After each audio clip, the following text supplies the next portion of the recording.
नमस्कार, मी प्रज्ञा पोवळे. Quick hill आणि आत्मबोध wellness centre सहप्रस्तुत माझा कट्टा, powered by Chitale table better, bank of Maharashtra, चंदूकाका Saraf jewels, Barva skin therapy आणि सोनाई पशु आहार या विशेष कार्यक्रमात आपल्या सगळ्यांचं स्वागत. आयुष्यात एकदा तरी विमानात बसावं असं स्वप्न प्रत्येकानं पाहिलेलं असतं.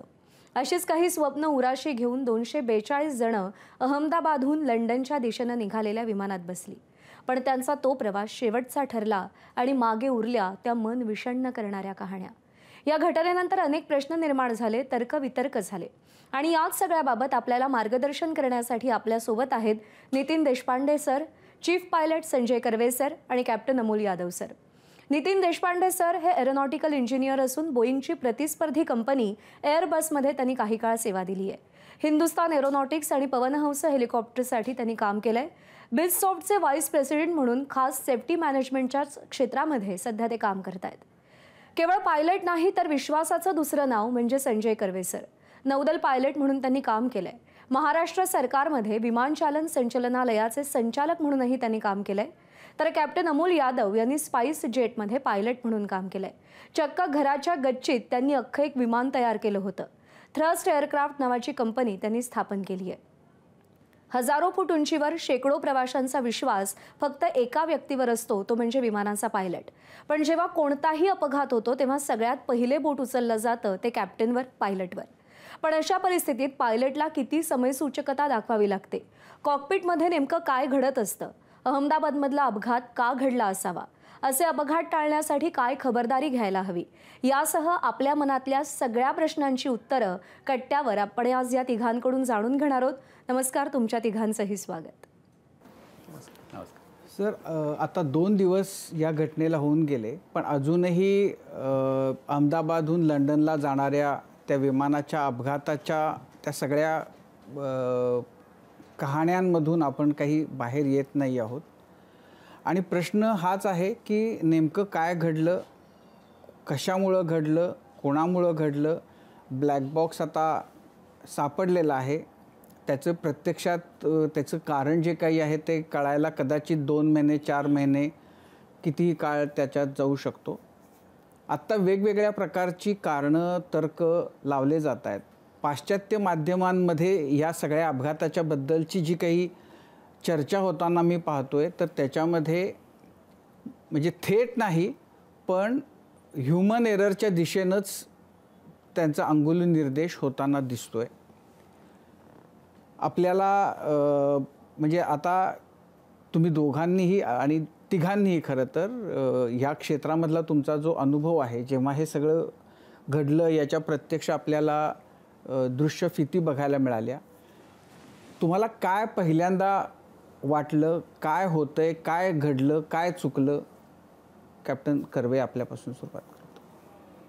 सर्वात प्रथम म्हणजे बघितल्या धक्का बसला, कारण 787 ड्रीमलायनर हे जगातलं एक अत्यंत सुरक्षित विमान आहे की या विमानात असं कसं होऊ शकतं, हा पहिला प्रश्न मनात आला. आणि जेव्हा आपण व्हिडिओ बघतो तेव्हा असं वाटतं की सुरुवात तर नॉर्मल झालेली आहे, टेक ऑफ नॉर्मल आहे आणि अचानक विमान खाली जायला लागतं आणि काही क्षणातच त्याचा स्फोट दिसतो.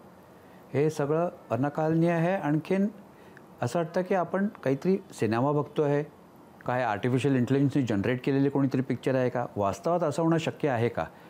कारण 787 हे विमान त्याच्या प्रेडेसेसर म्हणजे 737 वगैरे सारखं मॉडिफिकेशन्स करून बनवलेलं नव्हतं. आता 737 आज new generation 800 series, 900 series, basic structure त्यांचं ओरिजिनल 737वरती आहे. वेरॅज 787 हे 2007 साली पूर्णपणे नवीन डिझाईन घेऊन बनवून 2011पासून उड्डाणं सुरुवात झालेली आहे.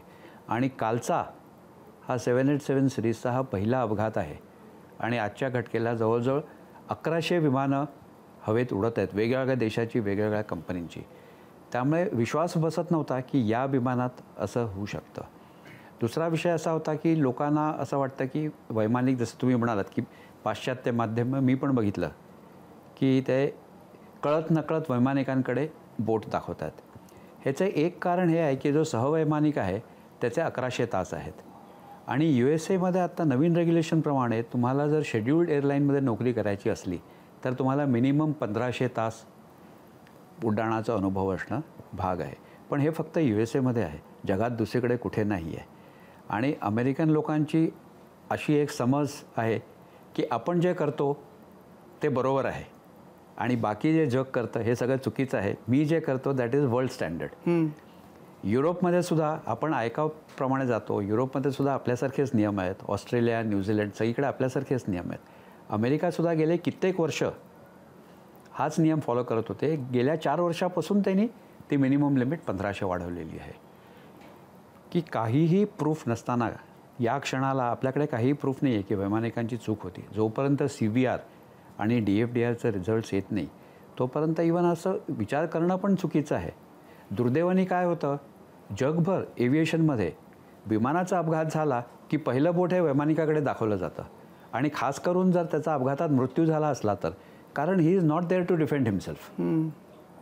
So this is a standard practice all over the world. If there is an air accident the first finger is raised at the pilot, which is not right. We don't know what has actually happened.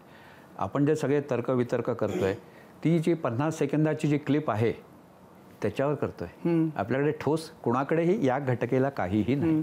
पण ती जी clip आहे ती म्हणजे म्हणजे 50 पण नाही, त्याच्याहीपेक्षा कमी सेकंदांची ती क्लिप आहे आणि साधारण 38-39 सेकंदाच्या त्या क्लिपमध्ये की धावपट्टीवरून विमान धावतंय थोडं आणि हवेत जातंय आणि मग नंतर एका पॉईंटला लक्षात येतं की साधारण एक 18-20 सेकंद असताना ते स्थिर होतंय, नंतर ते खाली येऊ लागतंय आणि मग नंतर ते पडते आणि नंतर तो स्फोट आपल्याला दिसतोय. आता फक्त त्या क्लिपच्या आधारावर जर काही आपण काय झालं असेलचे तर्क करायचे असतील तर तुम्हाला काय वाटतं? त्या क्लिपच्या जर आधारे तर्क करायचं असेल तर तुम्ही विमानाने जेवढा वेळ लावला आहे धावपट्टीवर, धावपट्टीच्या जवळजवळ शेवटाच विमानाने उड्डाण केलेलं आहे. तुम्ही जर एअरबस 787 ह्याचा बोईंग 787चे टेक ऑफ ग्राफ्स बघितले तर 41 आणि 42 डिग्रीला नॉर्मली जे ह्याचं विमानाचं वजन होतं त्या वजनासाठी साधारण 10,500 फुटाची धावपट्टीची आवश्यकता आहे. अहमदाबाद 11,000 350 फुटाची धावपट्टी आहे. म्हणजे जो टेक ऑफ आपल्याला दिसतो आहे तो जवळपास फ्लाईट मॅन्युअलप्रमाणे 100-200 फूट इकडे तिकडे होता, which is fair enough. Take off पण नॉर्मल दिसतो आहे. फक्त पुढे टेक ऑफ झाल्यावर काही क्षणानंतर विमान थोडंसं उजवीकडे वळलेलं दिसते, थोडंसं उजवीकडे वळलेलं दिसते. One reason could be, me engine failure म्हणणार नाही, I will say loss of thrust. उजवीकडच्या इंजिनचा थ्रस्ट कमी झालेला आहे त्यामुळे ते विमान थोडं उजवीकडे वळलेलं आहे.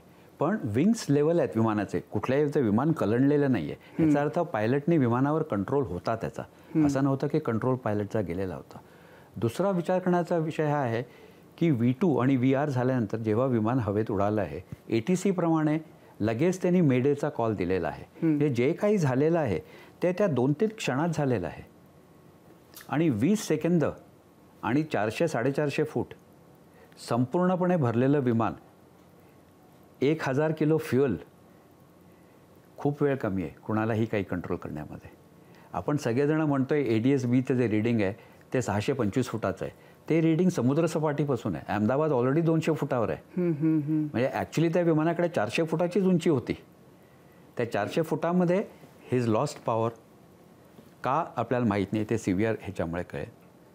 He is got a problem on hand. Mayday call दिलेला आहे. कोणीही वैमानिक मेडे कॉल उगीच देणार नाही.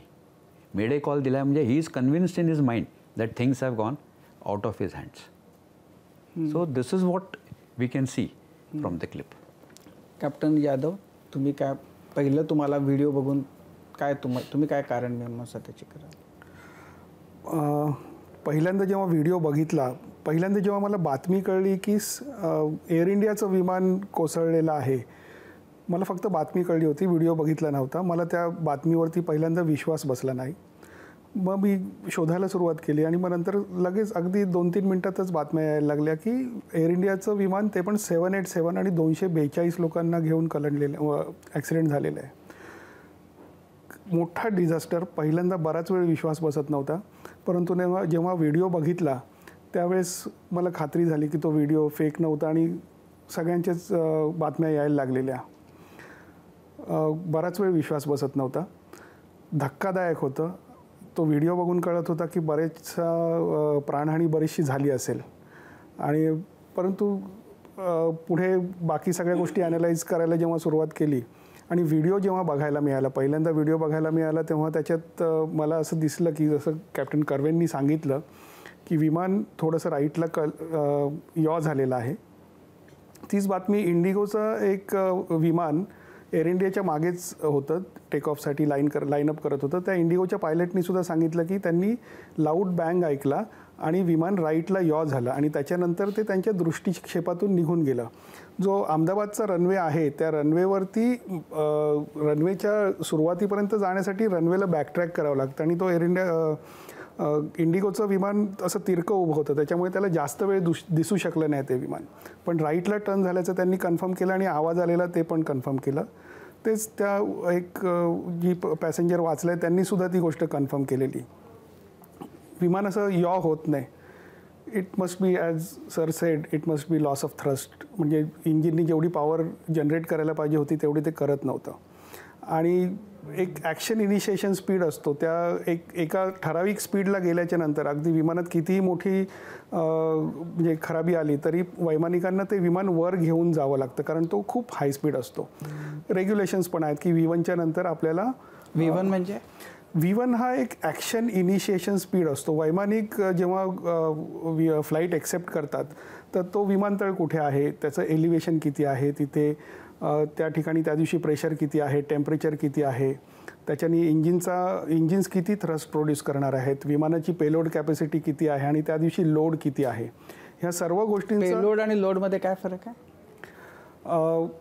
विमानाचा पेलोड म्हणजे ज्या लोडसाठी विमान कंपनी पेमेंट घेऊ शकते, त्याच्यात पेलोडमध्ये फ्यूलसुद्धा येतं, पण फ्यूल हे कन्झ्युम होणार आहे. नॉर्मली एअरलाईन्समध्ये, कमर्शियल एअरलाईन्समध्ये कार्गो आणि पॅसेंजर्स ह्यांना पेलोड म्हणतात. तर ह्या सगळ्यांचं कॅल्क्युलेशन करून त्या दिवशी त्या प्रत्येक फ्लाईटसाठी काही स्पीड्स काढले जातात. त्याच्यात एक V1 स्पीड असतो, एक VR असतो. V1 म्हणजे ॲक्शन इनिशिएशन स्पीड असतो. तो स्पीड क्रॉस केल्याच्या नंतर अगदी इंजिन फेल झालं तरी वैमानिकांसाठी हे कंपल्सरी आहे की विमान वर घेऊन जावं आणि मग परत सेफली लँड करावं, कारण त्या स्पीडला विमान परत जमिनीवर थांबवलं तर मोठा अनर्थ होण्याची शक्यता असते आणि हे रेग्युलेशनसुद्धा आहेत. आणि अगदी त्याच घडीला हे विमान राईटला यॉ झालेलं आहे आणि त्यांना तो V1 क्रॉस केल्यामुळे बहुतेक टेक ऑफ घ्यावा लागला असेल. आणि टेक ऑफ घेतल्याच्या नंतर व्हिडिओमध्ये दिसतंय की ते ठराविक वेळ वर जात होतं. ते वर जातानाचा जो स्पीड होता तो ऑफकोर्स असं दिसत होतं की इंजिन्स दुसरं जे लेफ्ट साईडचं इंजिन आहे ते पॉवर देत होतं आणि थोड्या वेळाने ते सगळीच पॉवर संपली आणि विमान खाली यायला लागलं.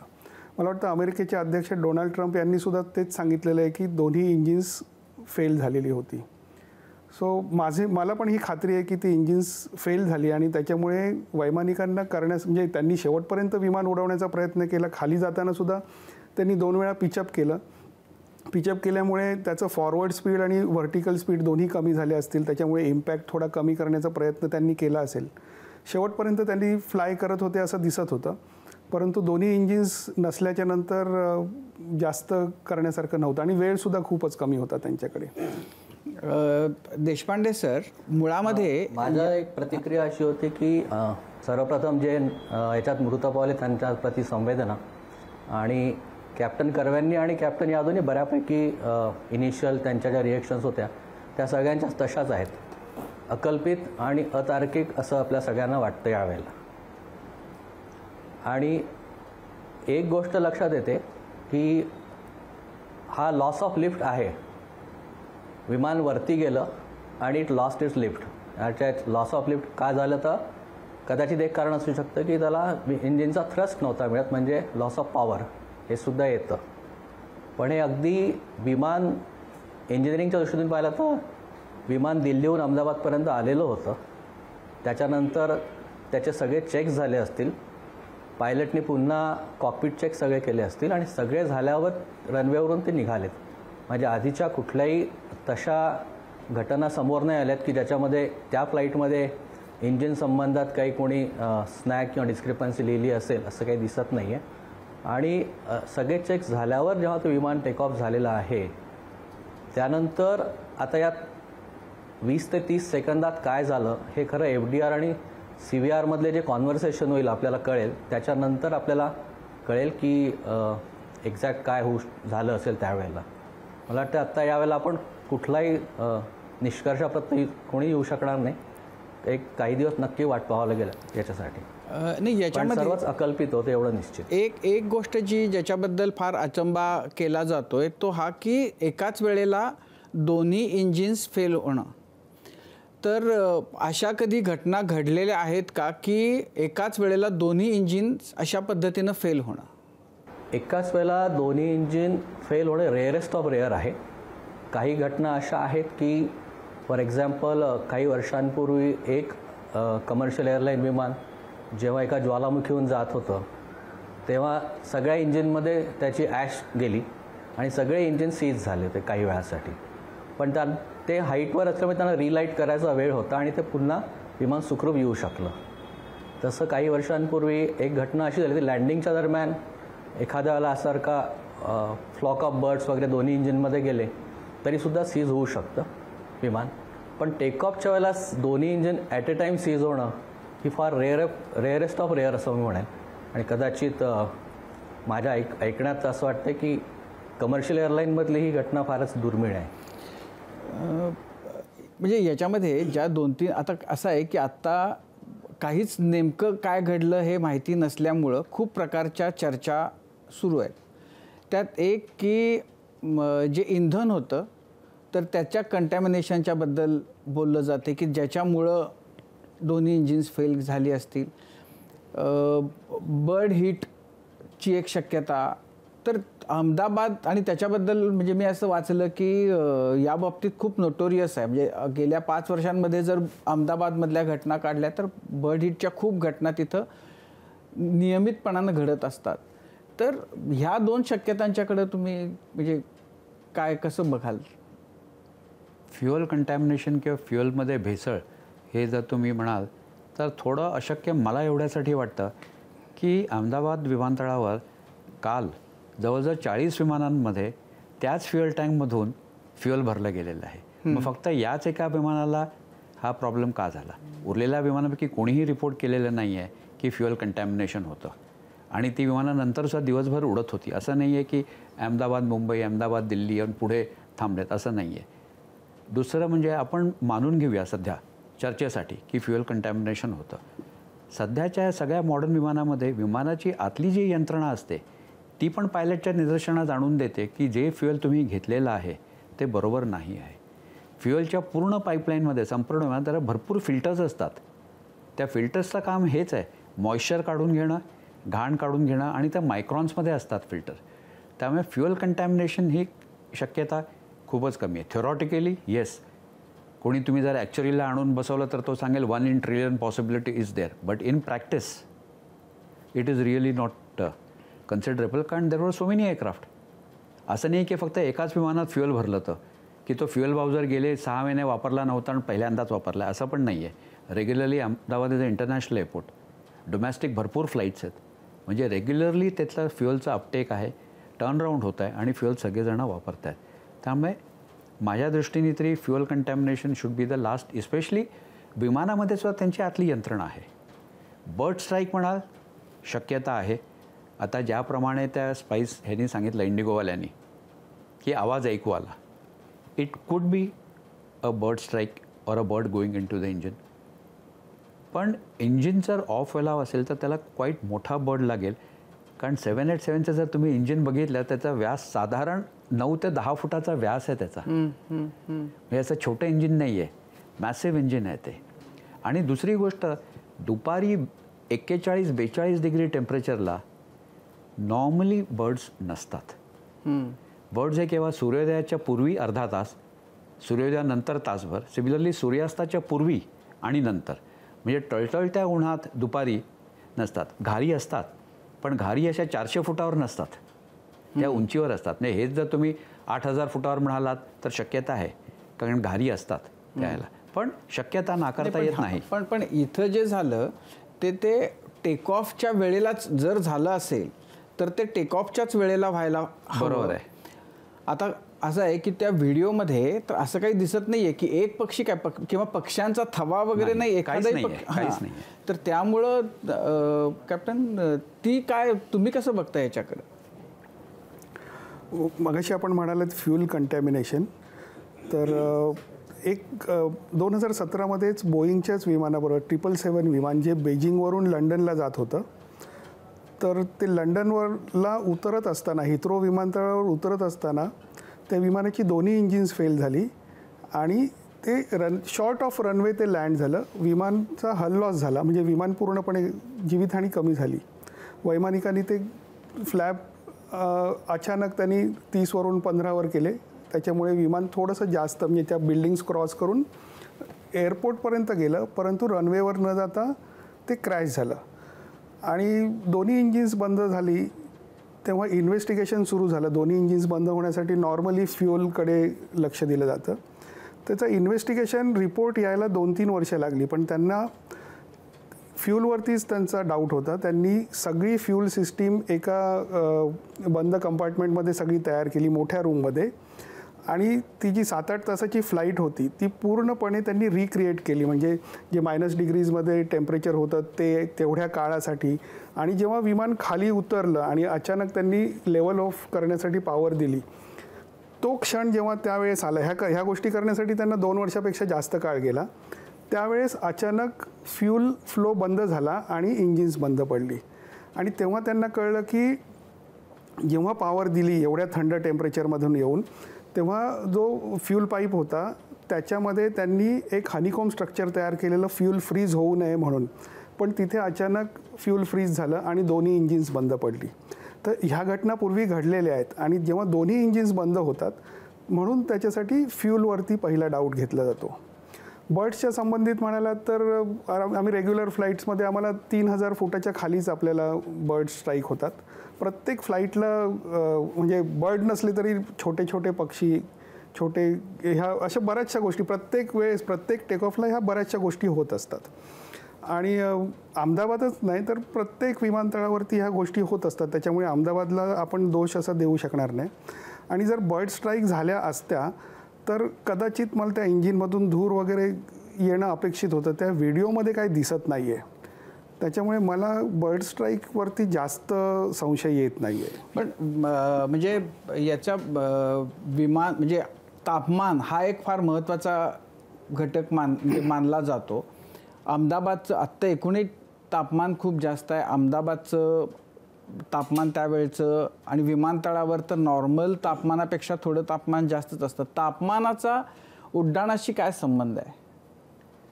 कुठलंही विमान जेव्हा आपण कुठल्या मॅन्युफॅक्चर बनवतो की निर्मिती होती, तेव्हा त्याचे जे पॅरामीटर्स घोषित करतात ते एक स्टँडर्ड टेम्परेचर, ज्याला आपण ISA म्हणतो, म्हणजे समुद्र सपाटी आणि 15 डिग्री, तो मापदंड घेऊन ते बनवतात. म्हणजे सपोज जर एखाद्याने सांगितलं की माझं विमान टेक ऑफ जर केलं तर एवढ्या थ्रस्टला टेक ऑफ करेल, त्याला 8000 फूट धावपट्टी पाहिजे आणि फुल पॉवरमध्ये तो 8000 फूट पर मिनिट क्लाइंब करेल, तर ह्याचं ॲझम्पशन हे आहे की तुम्ही सी लेवलला आहात आणि तुमचं टेम्परेचर 15 डिग्री सेंटीग्रेड आहे. So with every change in height altitude, म्हणजे तुम्ही 0वरून 100, 200, 300, 1000 गेलात की ते वाढत जातं. त्याचप्रमाणे तापमान वाढलं की हे पण वाढत जातं. तर आता 40 आणि 41 डिग्री तापमानाला तुम्हाला धावपट्टीची लांबी जास्त लागते. तुमचं लोड कॅरिंग कॅपॅसिटी कमी होतं, कारण thrust generated is less. Thrust कमी का होतं? थ्रस्ट इज बेसिकली काय, आपण हवा आतमध्ये घेतो आहे, ती बर्न करतो आणि फेकली जाते. तापलेली असते हवा पूर्ण. हवा तापली की ती डिस्पर्स व्हायला लागते, डेन्सिटी कमी व्हायला लागते. Colder air is always good at sea level, so hot air is not good. इथे जवळजवळ 200 foot is as good as sea level, पण 41 डिग्री तापमान होतं. विमानात 242 पॅसेंजर होते. नॉर्मल 787चा take off roll, captain Yadav will be more ह्याच्यात about that, is about what 9000 feet, 9000 to 9000. काय 787चा normal take off roll at sea level will be around 9000 feet plus minus few hundred. Sir actually it depends on the load. It is much laser than that actually. पण म्हणजे विमानात किती load आहे त्याप्रमाणे तो अंतर बदललं जातं. ज्याप्रमाणे यादव साहेबांनी सांगितलं की V1 हा जो क्रिटिकल स्पीड आहे तो विमानाच्या धावपट्टीच्या लेंथवर पण अवलंबून आहे. की जर तुम्ही मुंबईहून टेक ऑफ करत असलात तर तो कॅल्क्युलेटेड स्पीड आणि जळगाववरून टेक ऑफ करत असाल तर तो वेगळा आहे, कारण जळगावची धावपट्टीच छोटी आहे, 6,500 फुटाची धावपट्टी आहे. त्यामुळे टेम्परेचर वाढलं की तुमचं लोड कॅरिंग कॅपॅसिटी कमी होतं. नाव यू हॅव टू कॉम्प्रोमाइज. तुम्ही फ्युअल कमी करणार, पॅसेंजर कमी करणार का बॅगेज कमी करणार. तुम्हाला जर आठवत असेल बरेच वेळा उन्हाळ्यामध्ये वर्तमानपत्रात मथळा येतो, एअर इंडिया किंवा लुफ्तान्साच्या विमानांनी प्रवाशांचं बॅगेज सोडलं आणि तसंच निघून गेले. आता त्यांच्याकडे चॉईस त्यावेळेला हा असतो, टेम्परेचर वाढलेलं आहे, फ्युअल तुम्ही कटडाऊन करू शकत नाही, मग काय करणार, इधर पॅसेंजर्सनं ऑफलोड करा किंवा बॅगेज ऑफलोड करा. काही वेळेला एअरलाईन सांगते की नाही आम्ही पॅसेंजर्सनं ऑफलोड करू, म्हणजे आपोआप त्याच्यावर बॅग्स पण जातील. काही एअरलाईन टेक अ कॉल की नाही पॅसेंजर्सना आम्ही घेऊन जाणार, हा then is a commercial consideration. पण बेसिक बॉटम लाईन काय आहे की this is the weight that I can carry at this temperature on this runway length. म्हणजे इथे जर मी घेऊन जाऊ शकतो से 6 टन और 7 टन और 70 टन, हेच मी ह्याच्या कोल्हापूरवरून किंवा जळगाववरून तेवढं घेऊन जाऊ शकत नाही, कारण ते धावपट्टी 6,000 फुटाची आहे, 7,000 फुटाची आहे. त्याप्रमाणे मला कमी करायला लागतं आणि हा नियम सगळ्यांना लागू आहे. आपल्याकडे जे छोटी बिझनेस जेट्स आहेत, जाहिरात करताना सगळेजण सांगतात 13 सीटर बिझनेस जेट आहे. आपल्याकडे भारतात आलं आहे की बहुतेक वेळेला जे उद्योगपती वगैरे जे घेतात त्यांच्यात, अरे तुम्ही विकताना आम्हाला सांगितलं 13,000 फूट आहे, मी अमरावतीला गेलो, कोल्हापूरला गेलो, तिथून वैमानिकाने सांगितलं मी 13 पॅसेंजर घेऊन जाऊ शकत नाही, मी फक्त 6च घेऊन जाऊ शकतो किंवा 7च घेऊन जाऊ शकतो. तापमान 46, 47, धावपट्टी 7,000 फूट, हे जे फिगर्स आहेत हे एक स्टँडर्ड टेम्परेचर देऊन बनवलेले आहेत. त्यामुळे तापमानाचा खूप फरक पडतो विमान ऑपरेशन्समध्ये. म्हणजे तापमान आणि त्या विमानामध्ये किती बॅगेज आहे घेतलेलं, लोड, पे लोड, जसं पेलोड कॅप्टन म्हणाले की पे लोड. देशपांडे सर, मागं हडसनवर पण जे विमान उतरलं होतं तेव्हा त्याही वेळेला त्याची दोन्ही इंजिनं फेल झाली होती. तर म्हणजे 2 इंजिनं फेल झाल्यानंतर तिसरं एखादं इंजिन त्याला सावरण्यासाठी किंवा काही वेगळी व्यवस्था अशी विमानामध्ये असत नाही का? नाही, सध्या तरी नाही आहे. कारण दोन्ही विमानं, दोन्ही इंजिन जे आहेत ते हडसन रिव्हरवर जे झालं होतं, पण सिच्युएशनल अवेअरनेस त्या पायलटचा इतका चांगला होता की he had decided immediately to have a ditch in the river. त्यामुळे he could save all the, आणि it was because of the bird hit, flock of birds coming in, जे पक्ष्यांमुळेच झाला होता तो. पण पायलटचा सिच्युएशन अवेअरनेस खूपच चांगला होता आणि तो पटकन डिसिजन घेतलं स्प्लिट सेकंड. पण त्याच्याकडे थोडी हाईट तरी होती. या कंडिशनमध्ये आत्ताचा जो इन्सिडन्स आहे त्यामध्ये हाईट फार नाही आहे, त्यामुळे 15-20 सेकंदामध्ये की खूप ट्रेंड जरी पायलट असले तरी तो बॅफल होईल एकदम असं काही झालं तर. वेळ खूपच कमी होता यावेळेला. आणि आत्ता आपण जे फ्युएलवरचं डिस्कशन केलं तेव्हा असं वाटतं की जेव्हा फ्युएल आपण विमानात घेतो तेव्हा इंजिनियर एकदा पुन्हा चेक करतो, क्वालिटी चेक असतो त्याचा, आणि मगच तो बाउझरला सांगतो की तुम्ही अपलिफ्ट करा. आणि शिवाय आपल्या रेग्युलेशनप्रमाणे microbiological test of fuel tank is to be done and it is religiously followed by all the operators in India. त्या मायक्रोबायोलॉजिकल ग्रोथ जी फ्युएल टँकमध्ये होऊ शकते त्याचं परीक्षण हे दर 6 महिने किंवा 1 वर्ष डिपेंडिंग ऑन द ऑपरेटर हे केलं जातं आणि त्याचा टेस्ट रिपोर्ट पण येतो. त्यामुळे फ्युएल कंटॅमिनेशन एक पॉसिबिलिटी म्हणून जरी कन्सिडर केलं तरी या केसमध्ये असं दिसतंय की ते विमान दिल्लीहून आलं होतं आणि जसं कर्वे सर म्हणाले की बाकीच्या सगळ्यांनीच फ्युएल तिथून घेतलं होतं, त्यामुळे तसा डाऊट करणं हे जोखीमीचं होईल. आता बाकीच्यांच्याकडे जाण्यापूर्वी एक शेवटचा प्रश्न देशपांडे सर, की या विमानाच्याबद्दल एक हा मुद्दा उपस्थित केला जातोय की ते उड्डाण झाल्यानंतर त्याची चाकं जी आत जायला पाहिजे होती ती गेलेली नव्हती आणि त्याच्या फ्लॅप्सच्या बद्दल सुद्धा प्रश्नचिन्ह पाश्चात्य परत म्हणून माध्यमांमधून उपस्थित केला जातोय. तर त्या दोन्ही गोष्टींच्याकडे तुम्ही कसं बघता? कसं आहे की लँडिंग गिअर जेव्हा वरती सिलेक्ट करायसाठी पायलट हे करतात तेव्हा त्यांचा जो असतो की जेव्हा पॉझिटिव्ह रेट ऑफ क्लाइंब जर का मिळत असेल त्यांना, तर त्यांना माहीत आहे की पॉझिटिव्ह रेट ऑफ क्लाइंब मिळेल आणि ते हे करतात. आता या सिच्युएशनमध्ये आपल्याला फ्लॅपची पोझिशन हे फक्त दुरून दिसते आहे आणि जोपर्यंत CVRमध्ये कॉन्व्हर्सेशनमध्ये कळत नाही आपल्याला की त्यांनी फ्लॅप्स एक्सटेंड केल्या होत्या का टेकऑफसाठी, कारण ते सगळे कॉन्व्हर्सेशन CVRमध्ये येतील आणि मग आपण बोलू शकू की खरंच फ्लॅप्सची पोझिशन काय होती. आत्ता दुरून सांगणं हे खूप कठीण आहे आणि लँडिंग गिअर्स रिट्रॅक्ट का नाही केले तर त्याला पॉझिटिव्ह रेट ऑफ क्लाइंब नाही मिळाला. तो इन्शुअर नसल्यामुळे त्यांनी तोपर्यंत रिट्रॅक्ट नाही केलं, एवढंच म्हणू शकतो. कॅप्टन, म्हणजे बऱ्याच जणांना फ्लॅप एक्सटेंड करणं म्हणजे काय हे कदाचित कळणार नाही. हा जो विंग सरफेस आहे हा फिक्स्ड आहे कुठल्याही विमानाचा. हा तुम्ही वाढवू शकत नाही किंवा कमी करू शकत नाही. This is the portion from here to here आणि इथून इथपर्यंत which generates lift. How does it generate lift? Area and speed. म्हणजे तुम्हाला जर लिफ्ट वाढवायचं असेल तर काय करू शकता? ड्रॅग कमी करू शकता, म्हणजे लँडिंग गिअर तुम्ही वरती घ्या. सरफेस अत्यंत स्मूथ करा.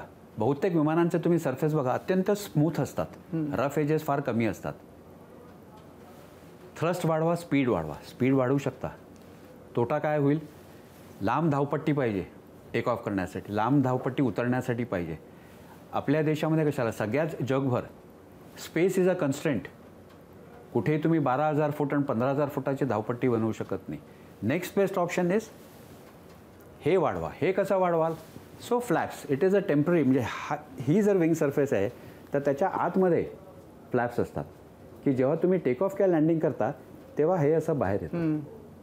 5 डिग्री, 10 डिग्री, 15 डिग्री हे तो वैमानिक डिसाईड करतात विमानाचं वेट, वजन, टेम्परेचर ह्याच्यावरती. आणि हे असं केल्यामुळे हा तुमचा सरफेस वाढतो. So the lift generated is more. हे जर आता चुकून कोणी वरती केलं कमी उंचीवर, लिफ्ट कमी होऊन पुन्हा विमान खाली येऊ शकतं. पण जसं कॅप्टन साहेबांनी सांगितलं, या फोटोमध्ये बघून यू कॅनॉट मेक आउट की फ्लॅप्स वापरले आहेत का नाही वापरले आहेत. It will be 100% wrong assumption to say की त्यांनी फ्लॅप वापरलेच नव्हते किंवा वापरले होते. मग अशी ते अनेकदा प्रश्न दरम्यान राजू सरांनी विचारलं की नेमकं काय झालं हे कसं कळणार. तर एक काही तांत्रिक संवाद झालेला असतो जो आपल्याला नंतर ह्या सगळ्या ब्लॅक बॉक्सचा किंवा DVRचा रिपोर्ट आल्यानंतर मिळेल. मग संवाद करणारी व्यक्ती एक वैमानिक आहे, दुसरी कोणती तरी कंट्रोल रूममध्ये बसलेली असेल, त्यांच्याशी हा संवाद होत असेल. मग त्यांच्याशी आता आपण संपर्क साधून कळू शकत नाही की वैमानिकाने नेमकं काय संवाद केला होता. त्यांच्याशी फक्त एकच संवाद झाला, मेडे कॉल. हा एकुलता एक कॉल झालेला आहे. विमानाने रोल करायला, टेक ऑफ करायला सुरुवात केल्यावर हा एकच कॉल आहे. वैमानिकांनी मेडे कॉल दिलेला आहे. अहमदाबाद ATCनी कॉलबॅक केलं आहे विमानाला कन्फर्म करण्यासाठी, पण देर इज नो रिस्पॉन्स. आता ते आपल्याला CVRमधून कळेल की तो रिस्पॉन्स विमानाने पिकअप केलाचा का नव्हता केला. का जर सपोज टोटल इलेक्ट्रिकल फेलियर किंवा इलेक्ट्रिकल मॅलफंक्शन झालं असेल, विच इज अगेन अनलाइकली, कारण 787 एअरक्राफ्ट लाईक दॅट त्यांच्याकडे स्टँड बाय बॅटरी पण असते. म्हणजे इट इज नॉट दॅट की suddenly everything will go off. पण only once we read the CVR मग आपल्याला कळेल की पूर्णपणे संवाद काय झाला. आता महत्त्वाचं आत्ता काय आहे, वैमानिक आणि सहवैमानिक ह्यांच्यामध्ये काय संवाद झाला. की कोणी पहिल्यांदा बघितलं की वॉर्निंग कॅप्शन आलेलं आहे किंवा instruments are misbehaving or the aircraft is misbehaving. सवयींनी काय होतं, जेव्हा तुम्ही टेक ऑफ सुरू करता तर कॅप्टन यादव जास्त ह्यांनी सांगतील की आपल्याला नजरेने कळतं आजचा माझा टेक ऑफ बरोबर नाही आहे. I think I have plan 10,000 but I am going to require more than 10,000 feet to take off. कारण तो जो ॲक्सलरेशन असतो, जर आपण गाडी चालवतो त्यावर आपल्याला सवय होते की हे बरोबर नाही आहे किंवा आज आपण लवकर करणार आहोत, विंड्स आर हेल्पिंग मी और विंड्स आर ऑब्स्ट्रक्टिंग मी. तर ही चर्चासुद्धा दोन्ही वैमानिकांमध्ये होते. तर बेसिकली DGCA म्हणा किंवा AIB म्हणा हे आता या CVRच्या चर्चेवरती भर देतील आणि they will correlated with the digital flight data recorder. आपल्या भारतीय नियमाप्रमाणे डिजिटल फ्लाईट डेटा रेकॉर्डरमध्ये मिनिमम 88 पॅरामीटर्स रेकॉर्ड होणं आवश्यक आहे आणि एका सेकंदामध्ये साधारण 10 वेळा हे पॅरामीटर्स रेकॉर्ड होतात. सो यू कॅन इमॅजिन किती डेटा आहे त्याच्यामध्ये. 88 पॅरामीटर्स एका सेकंदामध्ये 10 वेळा रेकॉर्ड होतात आणि सगळं येतं त्याच्यात. बाहेरचं तापमान, विमानाचं वजन, फ्युएल किती आहे, इंजिन टेम्परेचर किती आहे, तुम्ही थ्रॉटल सेटिंग काय ठेवलेलं आहे, इंजिनचा RPM काय आहे, जनरेटरचं आउटपुट काय आहे, हे सगळंच्या सगळं त्याच्यात येत असतं.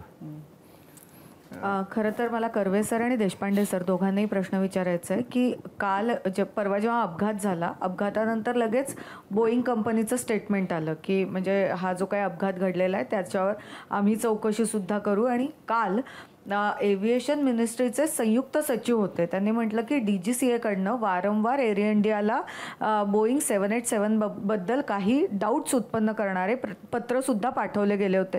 तर हे डाऊट्स काय असू शकतात? म्हणजे जेव्हा एखाद्या DGCAकडनं अशा विमान कंपनीला पत्र जातं तेव्हा नक्की काय प्रश्न असतात DGCAकडे किंवा या एजन्सीजकडे विमानाशी संबंधित, म्हणजे या विमान मॉडेलशी संबंधित? प्रोसिजरली काय होतं किंवा ॲज अ वैमानिक फ्लाईट लँड झाल्यावर आमचं एक पुस्तक असतं, त्याच्यामध्ये वी मेक एन एंट्री की काय ऑब्झर्वेशन्स होते, is the aircraft fit to fly.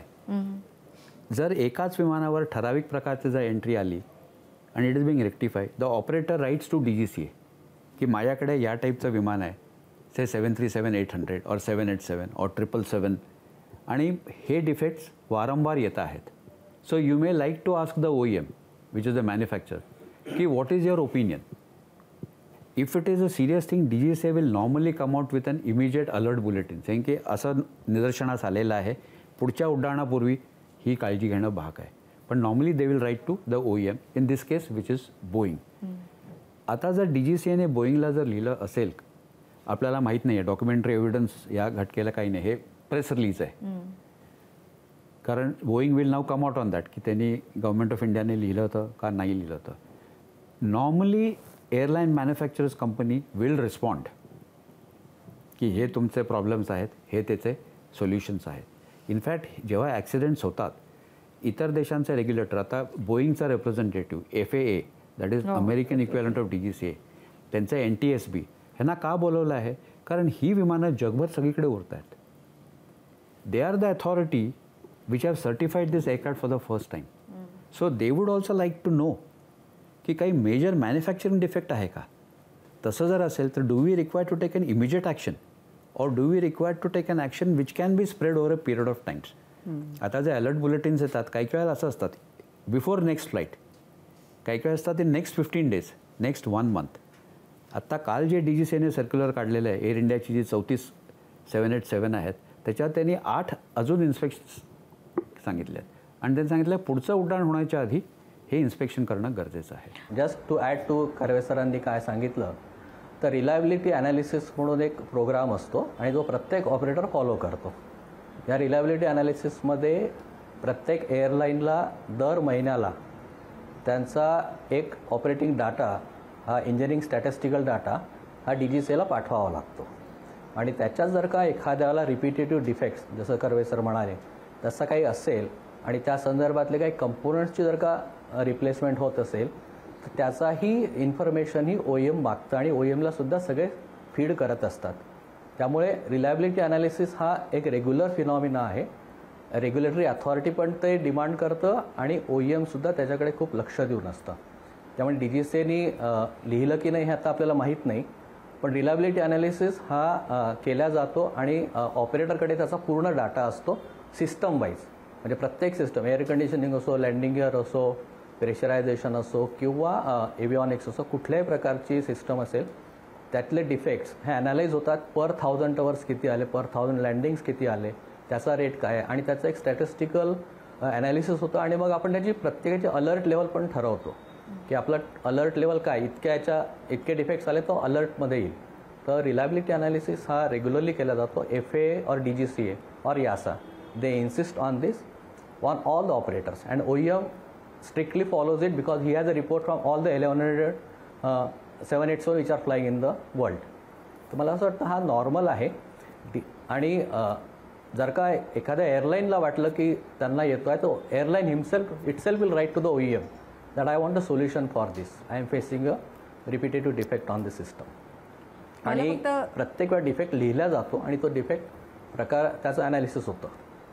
मला फक्त एक तुम्ही एअरबस सारख्या कंपन्यांमध्ये किंवा हिंदुस्तान एरोनॉटिक्समध्ये काम केलं आहे म्हणून प्रश्न विचारायचा की इतकी मोठी आता घटना घडली, ती बोईंग कंपनी आता नक्की काय ॲनालिसिस करत असेल, त्यांच्याकडे काय काम सुरू असेल जेव्हा त्यांच्या एक एवढं मोठं महत्त्वाचं एअरक्राफ्ट त्यांनी बनवलेलं त्याचा अपघात झाल्यावर? हो, त्यांच्याकडे या विषयावर नक्कीच सगळ्या, जसं आपण सगळ्यांनीच एक आलं की लॉस ऑफ पॉवर झालं, या विषयावर इंजिन मॅन्युफॅक्चर आणि बोईंग हे सर्व 360 डिग्री अँगलनी त्याची आत्तासुद्धा चर्चा करत असतील आणि जेव्हा DFDR रिपोर्ट येईल तेव्हा त्याच्यातून निष्पन्न नक्की पुढे येईल. पण आत्ताही त्यांची अंतर्गत चर्चा नक्कीच सुरू होणार आहे की लॉस ऑफ पॉवर 2 इंजिनला का असू शकतो आणि कुठल्या सिस्टम्समुळे होऊ शकतो का, हा एक फेल्युअर इफेक्ट ॲनालिसिस ते करतील याचा. सर, मला अजून एक प्रश्न आहे. यामध्ये प्रामुख्यानं असं जाणवतं आहे की बोईंगचे हे अनेकदा आपल्याला अपघात जे आहेत ते होताना पाहायला मिळत आहेत. मग तो 787 असेल किंवा जो हा पहिला जरी अपघात असला तरी या अगोदर 777 असेल किंवा 737 मॅक्स हे जे त्यांचं विमान आहे बोईंगचं, तर यामध्ये काय नेमके अडचणी ज्या आहेत त्या आपल्याला जाणवताना पाहायला मिळालेल्या आहे. एकूणच लायन एअरचं विमान असेल किंवा इथिओपियन एअरलाइन्स असेल यांचे देखील अपघात झालेले आपल्याला दिसलेले होते. त्यानंतर 737 मॅक्समध्ये काही बदल झाल्यानंतर ते पुन्हा आलेत. मात्र प्रश्न असा येतो की कुठंतरी DGCA कडनं देखील ही सगळी विमानं जी आहेत ती तात्पुरतं थांबवण्यात आलेली होती आणि त्यानंतर ती पुन्हा एकदा रुजू करण्यात आली. काय नेमके बदल हे आपण अपेक्षित धरू शकतो की यामध्ये अपघात झाल्यानंतर जे बदल केले आणि ते पुन्हा एकदा विमानं जी आहेत ती वापरण्यासाठी आलीत? माझ्यासाठी प्रश्न असेल तर मी हे सांगेल की जेव्हा OEMकडे एखादं ॲनालिसिस होतं आणि त्यांना असं वाटतं की या प्रकाराला जर का आपल्याला आळा घालायचा असेल तर आपल्याला एक बुलेटिन तयार करावं लागेल आणि जे सर्वांच्या हिताचं असेल तर मॅन्डेटरी सर्व्हिस बुलेटिन ते देतात आधी. आणि मॅन्डेटरी सर्व्हिस बुलेटिन हे सगळ्यांना मॅन्डेटरी असतं आणि त्यांना असं वाटत असेल की याची लीगल एन्फोर्समेंट करायची आहे तर ते त्यांच्या रेग्युलेटर किंवा ज्या टाईप सर्टिफिकेट होल्डर असेल, फॉर एक्झाम्पल FAA, त्यांना ते रिक्वेस्ट करतात की याचा एक एअरवर्दीनेस डायरेक्टिव्ह काढा, म्हणजे it will B legally bind for all the operators.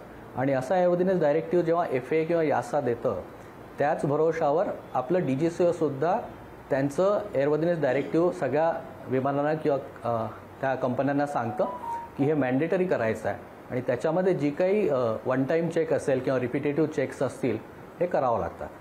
त्यामुळे बुलेटिन येणं ते मॅन्डेटरी होणं आणि त्याच्यानंतर लिगली एन्फोर्स करण्याची डायरेक्टिव्ह देणं ही प्रोसेस आहे.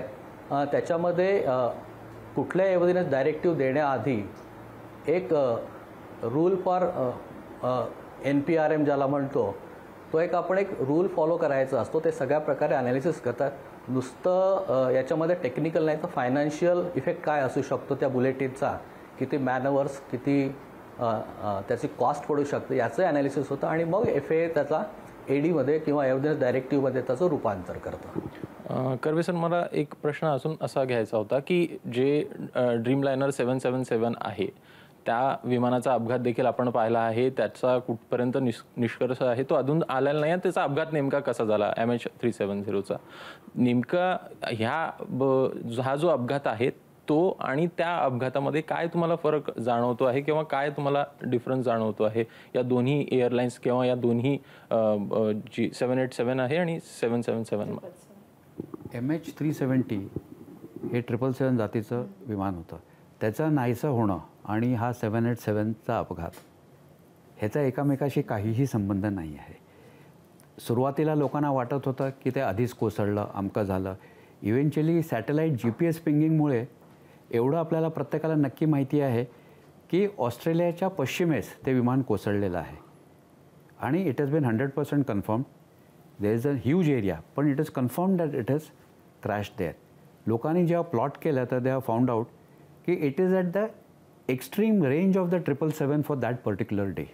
ह्याचा अर्थ त्या क्षणापर्यंत ते विमान व्यवस्थित उड्डाण करत होतं. आतली यंत्रणा काम करत होती की नाही हा वादाचा विषय आहे. काही लोक म्हणतात की वैमानिकीने सगळी यंत्रणा बंद केली. काही लोक म्हणतात आपोआप सगळी यंत्रणा बंद झाली.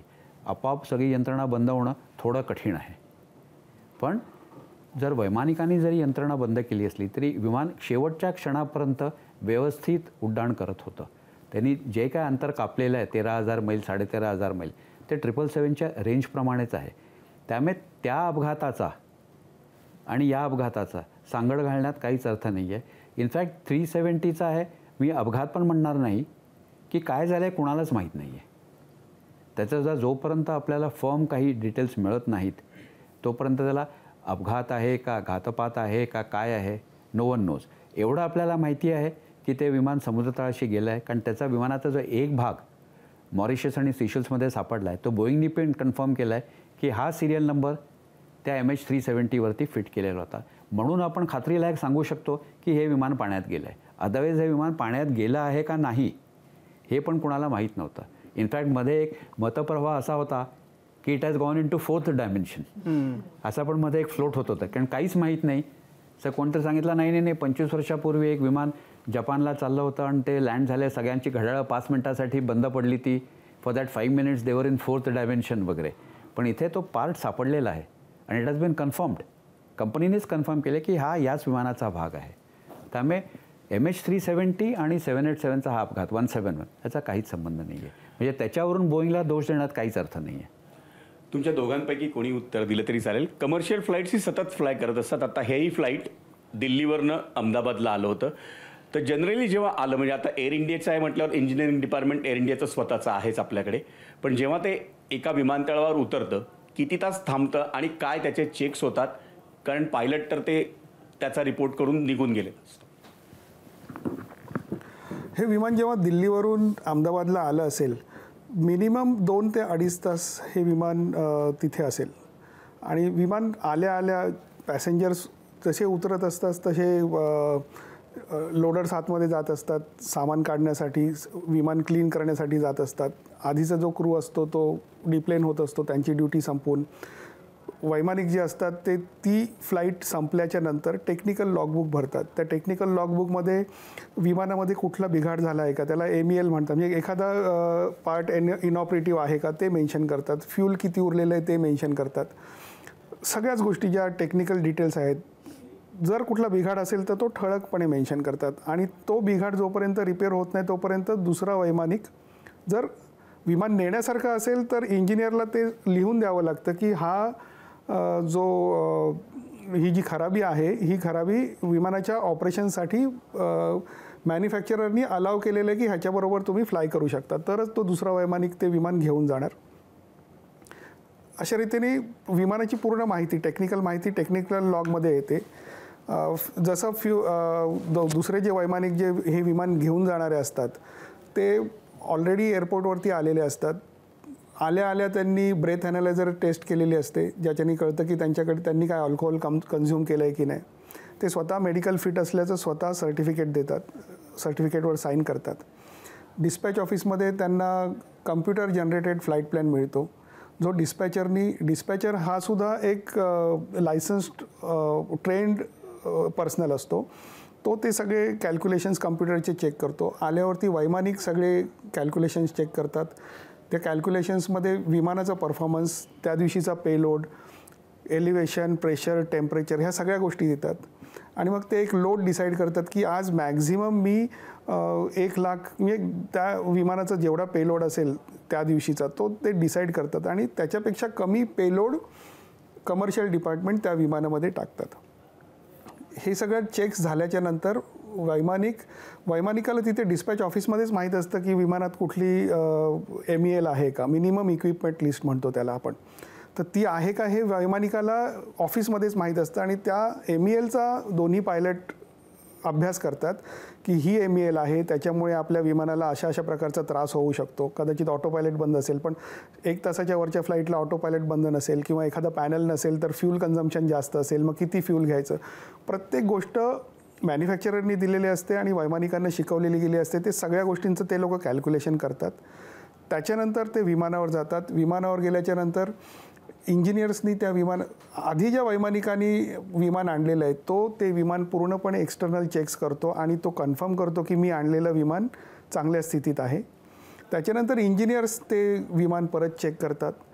त्याच्यानंतर हे जे 2 वैमानिक आणि कोपायलट जातात ते दोघे परत त्या वैमानिकाला, एक जण इंटरनल चेक्स करतो, एक जण एक्सटर्नल चेक्स करतो. आपल्याला ह्या ज्या लाईट्स दिसत आहेत कॉकपिटमधल्या, एखादी वॉर्निंग आल्याच्या नंतरच ती लाईट चालू होते, पण त्याचा बल्ब चालू आहे का नाही ही गोष्टसुद्धा वैमानिक आधी चेक करतात. सगळ्या लाईट्स चालू करून, सगळ्या लाईट्स चालू आहेत, सगळे इक्विपमेंट चालू आहेत, सगळे स्विचेस त्या पोझिशन्सला आहेत. आपल्या त्या फोटोमध्ये जे दिसतात तो ईच अँड एव्हरी स्विच आपण बघतो की तो योग्य ठिकाणी आहे. त्याच्यानंतर जो फ्यूल बाउझर असतो त्याला ती फ्यूल फिगर दिलेली असते. तो फ्यूल बाउझर आणि एअरलाईनचा इंजिनियर आहे ते दोघं त्या फ्यूलचं चेकिंग करतात. जसं मगाशी देशपांडे सरांनी सांगितलं त्याप्रमाणे त्याचे सगळ्या टेस्ट होतात. बर्नीमध्ये फ्यूल भरून फिजिकलीसुद्धा चेक केलं जातं. हे सगळे चेक्स केल्याच्या नंतर ते फ्यूल फिगर असते ती बाउझर विमानामध्ये भरतात. बाउझरचा जो इंडियन ऑइल म्हणजे ऑइल कंपनीचा जो माणूस असतो तो त्याच्यावर सही करतो. ऑपरेटिंग क्रू कन्फर्म करतात, इंजिनियर्स सही करतात, वैमानिक सही करतात. एवढे सगळे चेक्स विमान एक्सेप्ट करायच्या आधी होतात. हे आणि अनेक बरेचसे चेक्स आहेत. तर ह्या सगळ्या गोष्टींमध्ये विमान 100% फ्लायबल आहे हे सगळ्यांना कन्फर्म असल्याशिवाय ते विमान तिथून पुशबॅक होऊ शकत नाही. पण सर, हे सगळे चेकिंग्स होत असताना ऑन द अदर हँड प्रवाशांच्या सोयीसाठी ज्या काही गोष्टी असतात त्यांचं चेकिंग तेवढ्या मायन्युटली होतं का? मी हा प्रश्न अशासाठी विचारते की सध्या सोशल मीडियावरती खूप खूप जास्त व्हिडिओज आहेत जे एअर इंडियामधला इनकन्व्हिनियन्स लोकांचा दाखवत आहेत. कुठे हँडरेस्ट तुटलेला आहे, कुठे फुटरेस्ट तुटलेला आहे, कुठे सीट कवर फाटलेली आहेत, कुठे पाणी गळतं आहे. तर दोन प्रश्न, एक सरांना आणि एक तुम्हाला, की बाकीचे सगळे चेक्स होत असताना हे चेक्स केले जात नाहीत का? आणि तुमच्यासाठी हा प्रश्न की आता टाटा समूहाकडे एअर इंडियासारखी कंपनी आहे आणि तरीसुद्धा जर ही अवस्था विमानांची असेल तर काय निर्णय घ्यायला हवा किंवा काय धोरणात्मक बदल या सगळ्यामध्ये व्हायला हवे? विमान, जसं मी तुम्हाला सांगितलं की आपण कॉकपिटबद्दल आणि विमानासंदर्भात बोललो, परंतु जे पॅसेंजर एरिया आहे ज्याच्यामध्ये सीट्स खराब असतील किंवा इन फ्लाईट एंटरटेनमेंट सिस्टीम जर चालत नसेल तर ही प्रत्येक गोष्ट पॅसेंजर्स केबिन क्रूला सांगतात आणि केबिन क्रू त्यांच्या लॉगबुकमध्ये लिहितात. कुठल्या सीटचा हँडरेस्ट तुटलेली आहे, कुठला फंक्शन्स नाही, अगदी एखादी सीटचं कवर जरी खराब असेल तर त्यासुद्धा इन्फॉर्मेशन लॉगबुकमध्ये लिहिल्या जातात आणि त्या इंजिनियर्सना कळवल्या जातात. आणि ते इंजिनियर्स असतील, एखाद्या सीट बेल्ट एखाद्याचा हँडरेस्ट जरी असेल तर ती सीट पॅसेंजर्सना अलॉकेट केली जात नाही. ही प्रोसिजर आहे. पॅसेंजर्स ज्या गोष्टी सांगतात त्याच्याकडे सुद्धा लक्ष दिलं पाहिजे. पण जो तुमचा मुद्दा होता की ह्या गोष्टींकडे बघितलं जातं का, तर प्रत्येक गोष्ट 100% सिरियसली बघितली जाते, ती मेन्शन केली जाते, लिहिली जाते. कारण क्रू असतो तो त्या फ्लाईट लिहिल्याच्या नंतर तो तिथून निघून जातो, पण निघून जायच्या आधी ही त्यांची जबाबदारी असते की प्रत्येक गोष्ट लिखित स्वरूपात मेन्शन करायची असते. मगाशी बोलताना की म्हणजे हा जो अपघात झाला तर त्याच्यामध्ये दुर्दैव जे आलं ते नेमकं कोणत्या पॉईंटला आलं असं तुम्हाला वाटतं? म्हणजे मगाशी कॅप्टन यादव तुम्ही असं बोलताना म्हणालात की त्याचा तो V1 जो आहे म्हणजे 1-2 सेकंद जर त्या पायलटला आधी लक्षात आलं असतं की काहीतरी गडबड आहे तर कदाचित त्यानं मग ते म्हणजे मग त्याला ती मजबुरी झालीच नसती त्याची की त्याला ते वर घेऊन जावं लागलं. तर आणखीन असे काही तुम्हाला असे की असं झालं असतं तर असं म्हणून काय वाटतं की हा अपघात टळला असता? अशा बऱ्याच गोष्टी आहेत, ह्या जर तरच्या गोष्टी आहेत, त्यामुळे त्याच्यावर चर्चा करण्यात सुद्धा अर्थ नाही आहे. म्हणजे हे असं सांगण्यासारखं आहे त्या दिवशी 242 जागे जर 200च पॅसेंजर आले असते तर विमानाचं वजन आपोआप कमी झालं असतं. म्हणजे दुर्दैवी घटना आहे ही जी झालेली आहे ती. आणि तुमच्या प्रश्नाला जर उत्तर द्यायचं ठरलं, कोविडनी नुसतं लोकांचे जीव घेतले नाहीत तर संपूर्ण जगभर स्पेशली एव्हिएशन इंडस्ट्रीमध्ये संपूर्ण सप्लाय चेन डिस्टर्ब केलेली आहे. म्हणजे एअर इंडियानी ऑर्डर देऊन 5 वर्ष झालेली आहेत सीट्स आणि याच्यासाठी, ते अजून आलेले नाही आहेत. They have paid money for it but because of that covid supply chain disruptions the things have not come. एक साधं उदाहरण देतो, इंडिगोची 50 विमानं भूमिस्थ आहेत प्रॅट अँड विटनी इंजिनचे स्पेअर नसल्यामुळे. 50 विमानं त्यांची भूमिस्थ आहेत कारण स्पेअर्स नाही आहेत. इंडिगो कोर्टात गेली, प्रॅट अँड विटनीने कोर्टाला कबूल केलं आहे की आम्ही प्रायोरिटीवर देऊ, पण ते सांगतात सेम की आमचे जे वेंडर्स आहेत त्यांच्याकडून आम्हाला स्पेअर पार्ट्स येत नाही आहेत कारण कोविडमुळे त्यांनी मॅनपॉवर ले ऑफ केला. जो मॅनपॉवर क्वालिफाईड ले ऑफ केला होता त्यांनी आता दुसरे जॉब्स घेतलेले आहेत. नवीन जो मॅनपॉवर आलेला आहे they are not so well trained, so ह्याच्यामध्ये डिले आहे. आणि दुर्दैवाने काय झालेलं आहे आपल्याकडे एअर इंडिया म्हटल्यावर it is everyone's favourite flogging. काय कोणी जर आता डिटेलमध्ये गेलं तर आपल्याला जाणवतं की अरे हे असं नाही आहे. मध्ये एअर इंडियाचं म्हणजे थोडा अवांतर विषय आहे, एअर इंडियाचं विमान इथे 3 का 4 तासमध्ये कुठेतरी डिले झालं. तर Facebook, Twitter times of India, Indian express, Maharashtra times, प्रवाशांचे कसे हाल झाले, 4 तास पाणी नाही मिळालं, अमकं नाही मिळालं, विमानात बसून होतं. त्याच दिवशी इंडिगोचं विमान इस्तंबूलला 14 तास डिले झालं. पॅसेंजर 14 तास टर्मिनलमध्ये होते. त्याच्यावरती लोकांचं म्हणणं काय होतं, no this is an operational issue, हे होऊ शकतं, हे होऊ शकतं, पण हे होऊ शकत नाही. हे असं का, हा दुजाभाव काय? म्हणजे तुम्ही कुठलंही इन्सिडेंट किंवा काही बघा, एअर इंडिया म्हटल्यावर 100 लोक उभे होतात, अरे एअर इंडिया काय बोगस आहे.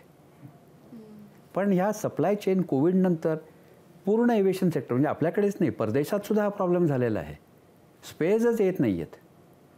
जर स्पेअर्स आले नाहीत, तुम्ही सीट्सची ऑर्डर दिलेली सीट्स आल्या नाहीत, तर विमान कंपनी काय करणार?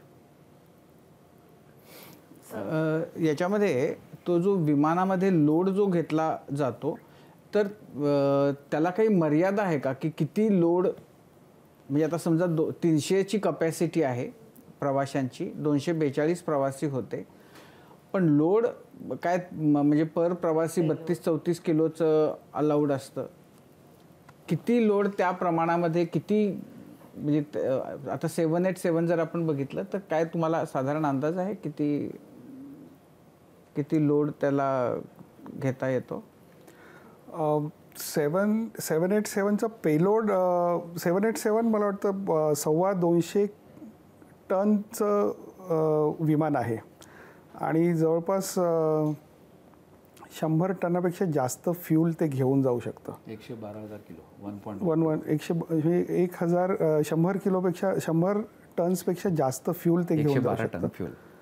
आणि त्याचा पेलोड कॅपॅसिटी एक्झॅक्ट नंबर्स मला आठवत नाही आहेत, पण तुम्ही जो मागाशी मुद्दा म्हणाल की पर पॅसेंजर किती हे वजन असतं, तर त्याचं कॅल्क्युलेशन्स म्हणजे प्रत्येक बॅगेजचं वजन करता येत नाही. त्याच्यामुळे आपण 84 kgs हा एक फिगर ठरवलेला DGCAने की per passenger you have to calculate 84 kgs.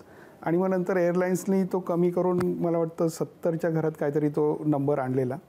So that is how everything is calculated. पण त्याच्यातसुद्धा प्रॉब्लेम असे होतात की इंटरनॅशनल स्टँडर्डप्रमाणे 84 kgs कॅल्क्युलेट करायचं. ह्या ॲक्सिडेंटशी हा संबंध असेल असं मला वाटत नाही, पण जर आपण 84 kgs कॅल्क्युलेट न करता 84पेक्षा कमी kgs कॅल्क्युलेट केले तर त्या विमानात ॲक्च्युली जास्त वजन जाऊ शकतं.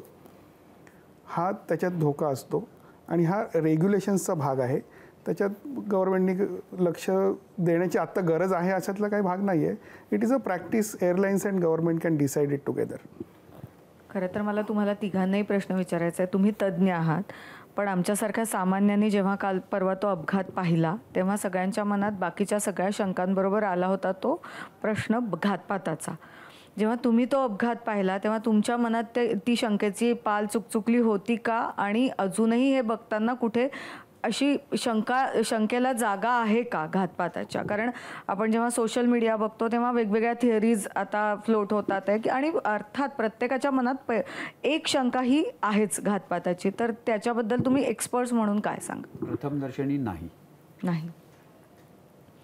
मला असं वाटत नाही की हा म्हणजे जेव्हा मी व्हिडिओ बघितला तेव्हा मला घातपाताची शंका मला पर्सनली वाटली नाही. पण कुठलीच शंका आपल्याला रूल आउट करता येत नाही. इन्व्हेस्टिगेशन रिपोर्टमध्येच ह्या गोष्टी कळतील. परंतु घातपात किंवा विमान हॅक झालं अशा ज्या काही गोष्टी बोलल्या जात आहेत, मला त्याच्याबद्दल म्हणजे तसं वाटत नाही मला असं वाटतं की आपल्या सगळ्यांनाच आजकाल कॉन्स्पिरसी थेअरीवर खूप हे यायला लागलं आहे. पण मला असं वाटत नाही की याच्यात काही तशा प्रकारचा घातपाताचा संशयाला जागा आहे. पण इन्व्हेस्टिगेटर्स विल लुक ऑल अँगल्स, म्हणजे including the medical reports of the pilots who unfortunately died in this, त्यांच्या आधीची सुद्धा मेडिकल हिस्ट्रीसुद्धा सगळे चेक करतील. आणि सगळ्या प्रकारे त्याचं इन्व्हेस्टिगेशन होणार आहे. त्यामुळे हा सुद्धा एक भाग असू शकतो, पण ते चेक करतील. पण वरकरणी तर असं वाटत नाही की याच्यात काही घातपात असा वाटतं. हा जो व्हिडिओ आला म्हणजे असा आहे की अपघात होतात, यापूर्वी अपघात झालेत. या खेपेला असं झालं की अपघात होताना आपल्या सगळ्यांना दुर्दैवानं तो पाहायला मिळाला. तर हा व्हिडिओ येणं हे सगळ्या म्हणजे नंतरच्या इन्व्हेस्टिगेशनच्या दृष्टीनं उपयोगी ठरलं का? याच्यामुळं फाजील तर्ककुतर्क करायचं एक सगळ्यांना संधी मिळाली? नाही, फाजील तर्ककुतर्क करायची संधी जरी मिळाली असली तरी इन्व्हेस्टिगेशनच्या दृष्टीने हा व्हिडिओ खूप महत्त्वाचा आहे. कारण जमिनीवरचा जो मनुष्य सांगतो, आय विटनेस ज्याला आपण म्हणतो, विमानाचा ॲक्सिडेंट आय विटनेसनी सांगितलं किंवा आय विटनेसने रस्त्यावरचा ॲक्सिडेंट सांगितलं, ह्याच्यामध्ये जमीन आसमानाचा फरक आहे. तो जमिनीवरून जो मनुष्य उभा राहून सांगतो की हे मला असं दिसलं, he has no clue of aviation. त्यामुळे तो जेव्हा सांगतो ते कितपत खरं म्हणावं हे प्रत्येक इन्व्हेस्टिगेशन कमिटी 10 वेळा विचार करते. पण आता this is something which is there on ground. So they will sift it carefully. असं नाही की blindly they will go by this, they will sift it. Airbus company जेव्हा म्हणजे एअरबस कंपनीने जेव्हा हे 320 विमान तयार केलं आणि ते पहिल्यांदा एअर शोमध्ये डिस्प्ले केलं, तर ते डिस्प्ले करण्यासाठी त्या विमानतळावरती ते विमान येणार होतं एअरबस कंपनीचं, आणि त्यांनी ठरवलेलं की लो पास करायचं आणि परत टेक ऑफ करायचं. आणि लो पास करताना ते विमान वर जायला पाहिजे होतं, ते वर विमान गेलंच नाही, ते झाडांमध्ये गेलं आणि क्रॅश झालं. त्याच्यामध्ये काही पत्रकार होते आणि पायलट्स होते, आणि मला वाटतं 1-2 लोक दगावले त्या ह्याच्यात.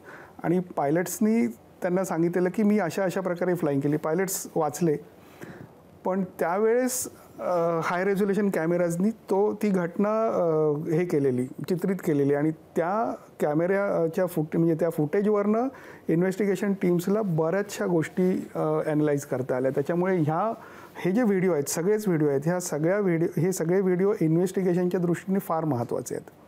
आतला जो सर्वायव्हर आहे त्यांना असं सांगितलं की कोणत्या तरी पॉईंटला असं लक्षात आलं की तो मेडेचा प्रवाशांना पण आता ऐकू येतो का जेव्हा तो नाही येत. तर त्यांनी सांगितलं की आत काहीतरी लाईटची उघडझाप झाली, आणि त्यानंतर तो जो म्हणजे विमानामध्ये ॲक्सेलेटर जसा म्हणजे गाडीचा जसा रेस केला जातो तसा तो पायलट रेस करायचा प्रयत्न करत होता, आणि ते नंतर एक स्थिर झालं आणि नंतर ते खाली खाली गेलं. तर हे काय असेल मी सांगतो आपल्याला. मगाशी आपण जे लोक वैमानिक नाही आहेत आणि काही एक्सपर्ट आहेत आणि काही एक्सपर्ट नाहीत, मला पटत नाही. कारण मला माहिती आहे की प्रत्येक माणूस खूप चांगल्या रीतीने ऑब्झर्व करतो, आणि त्यांनी जी सांगितलेली माहिती आहे ती फार महत्त्वाची आहे. त्यांनी सांगितलं एक लाऊड बँग आला, आणि जसं तुम्ही म्हणाले की दुसरं, तर जे पहिल्यांदा एक इंजिन फेल झालं त्याच्यानंतर फक्त एकच इंजिन वैमानिकांकडे होतं, आणि ते जे इंजिन आहे ते फुल पॉवरनी त्यांनी टेक ऑफ करताना वापरलं असेल, आणि त्याच्यामुळे तो जो इनिशियल क्लाइंब आहे तो नॉर्मल क्लाइंब वाटतो. आणि ते जे दुसरं इंजिन, एक इंजिन बंद पडलं आणि दुसऱ्या इंजिनला त्यांनी पूर्ण पॉवरनी वापरलं, तेव्हा ते ॲक्सेलरेट केल्यासारखा आवाज आला असं त्यांनी सांगितलेलं आहे. दुसरी गोष्ट, त्याच्यानंतर त्यांनी सांगितलेलं की लाईट्स चालू बंद झाल्या. तर ही जी नवीन विमानं आहेत ना, त्याच्यामध्ये सगळ्या गोष्टी बऱ्यापैकी लॉजिकली गोष्टी घडत असतात. म्हणजे जेव्हा एमर्जन्सी होते तेव्हा एक्झिट पाथ इल्युमिनेट झाला पाहिजे, एक्झिटच्या सायन्स इल्युमिनेट झाल्या पाहिजेत, आणि ॲक्सिडेंट्सच्या वेळेस ती गोष्ट वैमानिकांनी करणं किंवा एअर होस्टेसनी करणं, त्यांना वेळ मिळेल की नाही मिळेल ह्या गोष्टी त्यांना म्हणजे सांगू शकत नाहीत. त्याच्यामुळे नवीन विमानांमध्ये जेव्हा लॉस ऑफ पॉवर होतो त्या ठिकाणी जेव्हा एक्झिट ज्या सायन्स ज्या विमानामध्ये इल्युमिनेट झाल्यात त्याच सायन्स असतात. जेव्हा इलेक्ट्रिसिटीचा पूर्ण लॉस झाला असेल दोन्ही इंजिन्स गेल्यामुळे, त्याच्यामुळे त्या लाईट्स चालू झालेल्या असतील. पण अजून एक आहे की हे ग्रस्त 11A या सीटवर बसले ते, जी विंगवरती आहे, आणि त्यांचं डावं इंजिन जे त्यावेळेला सुस्थितीत होतं ते त्याच्या जवळ होतं. त्यामुळे इट इज क्वाईट पॉसिबल की उजवीकडचं इंजिनचा थ्रस्ट कमी झाल्यावर ह्याचा जो थ्रस्ट वाढला तो त्याला आवाज मोठ्याने ऐकू आला, कारण he was sitting right next to it. जर तुम्ही विमानाचं कॉन्फिगरेशन बघितलं, 11A इज ऑन विंग, आणि तिथेच खाली तुमचं इंजिन आहे. हा जो मुद्दा आहे, एक सर्वसामान्य माणसांच्या डोक्यात आलेला प्रश्न की एवढी सगळी मोठी घटना होते आणि अगदी सांगितलं जातं की या विमान अपघातात कोणीही वाचण्याची शक्यता नाही. अशा वेळी तो रमेश विश्वास कुमार वाचतो. सर्वसामान्य माणसाच्या दृष्टीने तो चमत्कार असतो, पण ज्याला एव्हिएशन तज्ज्ञ, तुम्हाला सगळ्या गोष्टी समजतात, तुम्ही त्याचं विश्लेषण कसा कराल? मला मी जेव्हा एवढं मोठं म्हणजे जवळपास 180-200 फूट लांब फ्युजलाज ज्याच्यामध्ये पॅसेंजर्स बसलेले आहेत, ते जेव्हा जमिनीवर किंवा कुठल्याही गोष्टीवर आदळून त्याचे तुकडे होतात, तेव्हा काही भागाचे तुकडे होतात, काही भाग ओपन होतात. खूप सिव्हिअर ॲक्सिडेंट्समध्ये बरेचसे पॅसेंजर्स वाचल्याची हिस्ट्री आहे. ह्या अपघातात फक्त एकच पॅसेंजर वाचलं, हे दुःखाची गोष्ट आहे. जास्त पॅसेंजर्स वाचले पाहिजे होते. जरी ॲक्सिडेंट भयानक असला तरी सर्वायवर्स असतात, सगळ्या ॲक्सिडेंट्समध्ये सर्वायवर्स असतात. आणि हा जो पॅसेंजर्स आहे तिकडचा फ्युजलाजचा कुठला तरी पार्ट ओपन झाला असेल आणि त्याला बाहेर यायला जागा मिळाली असेल. त्यांचं तेच म्हणणं आहे की मला सीट बेल्ट ओपन करून बाहेर येता आलं. आय एम शुअर त्यांच्या आजूबाजूचा जे फ्युजलाजचा पार्ट असेल तो ओपन झाला असेल. पण मगाशी आपण एक इंजिन बंद झालं आणि दुसऱ्या इंजिनावर तो वर जायचा, तर 2 इंजिनांमध्ये दोन्हींमध्ये ही क्षमता आहे की ते एकट्याच्या बळावर त्या हाईटला विमानाला घेऊन जाऊ शकेल? विमान जेव्हा मॅन्युफॅक्चर करतात तेव्हा रेग्युलेशन्स अशा आहेत की क्लाइंब ग्रेडियंट एका इंजिनवरती मेंटेन करता आला पाहिजे at the most critical stage. Most critical stage आपण टेक ऑफच्या वेळेस बघतो आणि टेक ऑफच्या वेळेस एक इंजिन फेल होऊ शकतं ही शक्यता धरून विमान डिझाईन केलं जातं आणि त्या प्रकारची विमानाची कॅपॅसिटी आणि जे विमानाचं लोड किती असेल आणि त्याच्यावर इंजिनची पॉवर किती असेल ह्या गोष्टी सर्टिफिकेशनच्या वेळेस प्रूव्ह कराव्या लागतात. त्याच्यामुळे एक इंजिन अगदी मोस्ट क्रिटिकल ही जी घटना घडलेली आहे ना की most critical time that is V1, अगदीच V1च्या अलीकडे हे केलं, इंजिन फेल झालं तर वैमानिक विमान थांबवतात. त्याच्यात थोडंसं पुढे गेलं तर ऑलरेडी हवेत आलेलं असतं आणि स्पीड असतो. This is the most critical time आणि ह्या क्रिटिकल टाईमसाठी ते एक इंजिन जे उरलेलं आहे ते पूर्ण कॅपेबल असतं की पूर्ण लोड घेऊन हे एक इंजिन टेक ऑफ करेल, पूर्ण सर्किट करून परत लँड करून येऊ शकेल, एवढी त्याची क्षमता असते.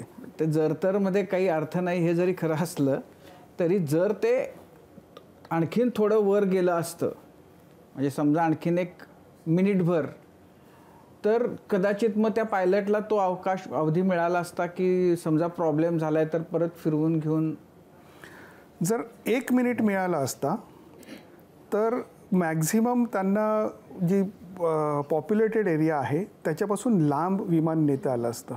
कारण एक सर्किट करायला त्यांना म्हणजे एकदा टेक ऑफ झाला तर 6-7 मिनटं तरी जातात परत रनवे, म्हणजे खूप टाईट सर्किट केलं तरी 6-7 मिनटं किंवा त्याच्यापेक्षा जास्त वेळ जातो. अच्छा. आणि त्या वेटला ते लँड करू शकले नसते. ज्याप्रमाणे मॅक्स टेक ऑफ वेट असतं त्याप्रमाणे मॅक्स लँडिंग वेट पण असतं. म्हणजे त्यांना मग फ्युअल जेटिसन करायला लागलं असतं किंवा फ्युअल बर्न करायला लागलं असतं. आणि विमान आणि इंजिनप्रमाणे ग्रेडिंग असतं की सिंगल इंजिनवर minimum you should get between 200 to 400 feet of rate of climb, की हा एवढा तुम्हाला मिनिमम सिंगल इंजिनवर मिळालाच पाहिजे इंजिन सर्टिफिकेशनच्या वेळेला. तर जरी तुम्ही 1 मिनिट कॅल्क्युलेट केलं आणि एक्स्ट्रीम धरलं 400 फूट, तरी विमान 500 वरून 900 फुटावर गेलं असतं. Yes, it would have given him additional 1 minute to probably react. पण जसं हे म्हणाले, गर्दीतल्या वस्तीपासून थोडं लांब जाऊ शकले असते. विमान निर्मिती उद्योगाचं जर अर्थकारण बघितलं तर बहुतांशी कंपन्यांचं टार्गेट हे असते की ते शक्यतो एखादा अपघात जर असेल तर तो मानवी चूक म्हणून तो ढकलण्याचा, म्हणजे बोईंगचा तो अनुभव आहेच. तसं या बाबतीत होऊ शकतं. कारण MCAS असं एक गोष्ट त्यांनी जे मागचे 2 अपघातांचा अभिषेकने उल्लेख केला त्याच्यामध्ये त्यांनी MCASबद्दल सांगितलं आणि ज्याची कल्पना पायलट्सना दिलीच नव्हती कंपनीनं, असं बोईंगने मान्य केलं. मला या बाबतीत विचारायचं होतं की जो ब्लॅक बॉक्स सापडला त्याच्यामध्ये छेडछाड केली जाऊ शकते का अशा काही गोष्टी कंपन्यांच्या बाजूनं करण्यासाठी? छेडछाड केली जाऊ शकते का मला वाटत नाही की त्याच्यामध्ये छेडछाड केली जाऊ शकेल. पण त्याचे जे रिपोर्ट्स असतील आणि त्याचं जे ॲनालिसिस असेल ते कोणाच्या विरोधात जाईल आणि ते किती आपल्या देशामध्ये, कारण ह्याचा जो इन्व्हेस्टिगेशन रिपोर्ट असेल तो आपल्या जे AAIB बनवणार aircraft accident investigation bureau of India, जे DGCAचाच एक भाग आहे परंतु DGCA पासून वेगळं आहे, कारण त्यांनी कुठल्याही दबावाखाली काम करू नये अशी अपेक्षा आहे. आणि परंतु ह्याच इन्व्हेस्टिगेशनमध्ये बोईंग म्हणजे टाटासुद्धा असणार आहे, बोईंगसुद्धा असणार आहे आणि FAAसुद्धा असणार आहे. FAAची NTSB म्हणजे नॅशनल ट्रान्सपोर्टेशन सेफ्टी बोर्ड, जे आपल्या इकडे एअरक्राफ्ट ॲक्सिडेंट इन्व्हेस्टिगेशन करतात ती अमेरिकेची जी टीम आहे NTSB, हे सगळे मिळून हे इन्व्हेस्टिगेशन करणार आहेत. परंतु फायनल रिपोर्ट जो आहे तो आपले गव्हर्नमेंटचे अधिकारी देणार आहेत. आपल्याला सगळ्यांना कल्पना आहे की खूप चांगल्या रीतीने काम होईल. सगळी गोष्ट आपल्या जनतेसमोर 100% येईल अशी मला खात्री आहे. याच्यातनं अनेक प्रश्न जे आहेत त्या या अपघातातनं आपल्याला निर्माण झाल्याचं पाहायला मिळत आहे. म्हणजे एकूणच हा अपघात मोठा जरी असला तरी एक भीती देखील एक सर्वसामान्य प्रवासाच्या मनात आपल्याला पाहायला मिळत आहे या क्षणाला. याकडे कशा प्रकारे बघता आहे, काय बदल आपल्याला जाणवू शकतील येत्या काळामध्ये एव्हिएशन इंडस्ट्रीमध्ये भारतीय प्रामुख्याने बाहेरचं? फ्लाईंग हे अत्यंत सेफ आहे. Air travel is the safest form of travel today anywhere in the world. तुम्ही जर स्टॅटिस्टिक्स काढून बघितले तर तुम्हाला जाणवेल की रस्त्यावरचे अपघात हे विमानातल्या अपघातापेक्षा खूप जास्त होतात. फक्त इथे काय होतं, एका क्षणामध्ये 250 लोक गेले. आपल्या देशामध्ये रोज 300 लोक रस्त्यावरच्या अपघातात मरतात. मोठा देश आहे. महाराष्ट्रात 20 गेले, झारखंडमध्ये 25 गेले. आपल्याला त्याची इतकी सवय झाली आहे की मीडिया पण त्याची दखल घेत नाही, कारण ही रोजचीच बातमी आहे. जर एखाद दिवशी नाही झालं तर आपण दखल घेतो की आज मुंबई गोवा महामार्गावर एकही अपघात झाला नाही. तुम्हाला आठवत असेल, समृद्धी महामार्ग जे सुरू झाला, रोज बातमी यायची 4 लोकांचा मृत्यू, 6 लोकांचा मृत्यू, 8 लोकांचा मृत्यू. त्याच्यानंतर थांबलं आहे. असं नाही आहे की अपघात होत नाही आहेत, पण वी हॅव ॲक्सेप्टेड की 6-7 लोक तर मरणारच आहेत त्या रस्त्यावरती. पण विमान प्रवासात एका घटकेत तुम्हाला 250 लोक, 300 लोक, that becomes a news item. And financial liability is huge. So then again it becomes a news item. Personally जर मला विचाराल, मुंबईच्या लोकलनी प्रवास करणं विमान प्रवास करण्यापेक्षा कितीतरी पटींनी धोकादायक आहे. कधी घाबरायचं ते मी तुम्हाला सांगतो. हा एक ॲक्सिडेंट झालेला आहे 787चा. जसे मॅक्सचे मगाशी तुम्ही सांगितलं MCASमुळे तो ॲक्सिडेंट झाला होता, तर आधी एका विमानाचा ॲक्सिडेंट झाला आणि त्याची कारणं समजायच्या आधी दुसरा ॲक्सिडेंट झाला आणि दोन्ही ॲक्सिडेंटचे पॅटर्न सेम होते. आणि जेव्हा 2 ॲक्सिडेंटचे पॅटर्न सेम आहेत आणि कारणं अजून अननोन आहेत, तेव्हा ती सगळी फ्लीट ग्राउंड केली जाते. जसे मॅक्सची फ्लीट ग्राउंड करण्यामागचं मुख्य कारण असं होतं की ॲक्सिडेंटचं कारण अननोन आहे आणि एकापेक्षा जास्त वेळा झालेलं आहे. 787चा हा पहिला अपघात आहे आणि एकच अपघात आहे. अपघात होऊ शकतात, तो झालेला आहे. घाबरून जाण्याचं कारण नाही आहे. परंतु जर परत अशाच प्रकारचा ॲक्सिडेंट जर 787ला झाला तर रेग्युलेटरी बॉडी ज्या असतात, म्हणजे DGCA किंवा FAA, त्या इमिजिएटली त्या जगभरातल्या सगळ्या विमानांची फ्लाईंग सस्पेंड करणार. त्याच्यामुळे म्हणजे प्रवाशांना तसं घाबरण्याचं कारण नाही आहे. रेग्युलेटरी ऑथॉरिटीजना माहिती आहे की काय केलं पाहिजे आणि त्याप्रमाणे ते ॲक्शन्स घेतात. आपल्याकडे उशिरा झाली तरी FAA आपल्यापेक्षा लवकर ॲक्शन घेतात. देशपांडे सरांना, सर एकूणच एव्हिएशन इंडस्ट्रीमध्ये काय आपल्याला यानंतर बदल जाणवू शकतील? या अपघातानंतर कुठंतरी जी भीती बसते आहे ती कुठंतरी दूर होऊ शकेल एकूणच या चौकशीनंतर? मला असं वाटतं की मी जसं कर्वे सर पण म्हणाले, तर स्टॅटिस्टिकली पाहता air transport is the safest mode of transport. म्हणजे फॅटल ॲक्सिडेंटमध्ये तुम्हाला जर का इन्व्हॉल्व व्हायचं असेल ॲज अ विक्टीम, तर it will take 15 years for you to travel every day. That is the rate of millions of flight hours which are log all over the world. म्हणजे for example मी तुम्हाला सांगतो, 2000 आयकॉनी जो आता एक report publish केला होता गेल्या 4-5 वर्षातला, तर 2023 हे सर्वात सेफेस्ट फ्लाईट ॲक्सिडेंट रेटच्या बाबतीत मानलं गेलं. याच्यामध्ये जवळपास 66 ॲक्सिडेंट झाले आणि 66 ॲक्सिडेंटमध्ये फक्त 72 फॅटॅलिटीज होत्या. आणि याच्यामध्ये बघताना आपण बघू तर जवळपास 36.25 मिलियन फ्लाईट्स ह्या झाल्यात त्या वर्षात. आणि त्यामुळे तो रेट जो आहे तो फार, म्हणजे कुठल्याही प्रकारचा याच्यामध्ये भीती न बाळगते. मी असं नाही म्हणणार की रेग्युलेटर सगळं करत त्यांची जबाबदारी पार पडेल, पण सामान्य नागरिकांसाठी मी सांगतो की याच्यामध्ये असं घाबरून जाण्याचं कारण नाही आहे की एव्हिएशन इज मोस्ट सेफेस्ट. आणि सगळ्या प्रकारच्या रूल्सनी प्रत्येक चेकपॉईंटला सगळं चेक केलं जातं. त्यामुळे हा आज जो आपल्याला बघताना दिसतो आहे, तर म्हणजे 66 ॲक्सिडेंट होऊन फक्त 72च फॅटॅलिटीज. आणि आत्ता जर का मी तुम्हाला अमेरिकेचं उदाहरण दिलं तर गेल्या जानेवारीपासून तर आत्ता जूनपर्यंत टोटल ॲक्सिडेंट बाय NTSB, त्यांची जी इन्व्हेस्टिगेशन बॉडी आहे, त्याच्यामध्ये आत्तापर्यंत 500 ॲक्सिडेंट झाले आहेत जानेवारी टू हे. आणि त्याच्यापैकी 95 आर फॅटल ॲक्सिडेंट्स, म्हणजे त्याच्यामध्ये 1 किंवा 2 व्यक्ती. आत्ता आपण मध्यंतरी पाहिलं असेल की वॉशिंग्टनला एक विमान आणि जे हेलिकॉप्टरचा क्रॅश झाला अमेरिकन एअरलाईन्सचा आणि त्याच्यामध्ये काही फॅटॅलिटीज झाल्या, ह्या होतात. दुसरं असं तुमचं होतं की एक जो पॅसेंजर वाचला तसं होतं. आत्ता एक मॉन्ट्रियलला विमान CRJ जे कोसळलं त्या बर्फाच्या ह्याच्यात, ते अपसाईड डाऊन झालं पण त्याच्यामध्ये फॅटॅलिटी एक पण नव्हती. हा सगळ्यांना आठवत असेल तो पण फोटोग्राफ.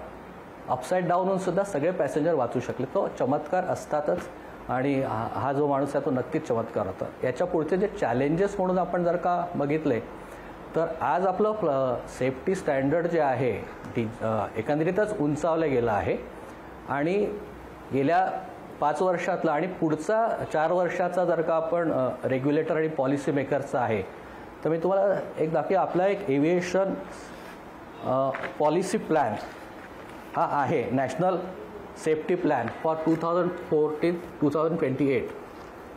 याच्यामध्ये ॲज ए स्टेट म्हणून आपण काही गोल्स ठरवले आहेत आणि ते in accordance with the ICAO regulations.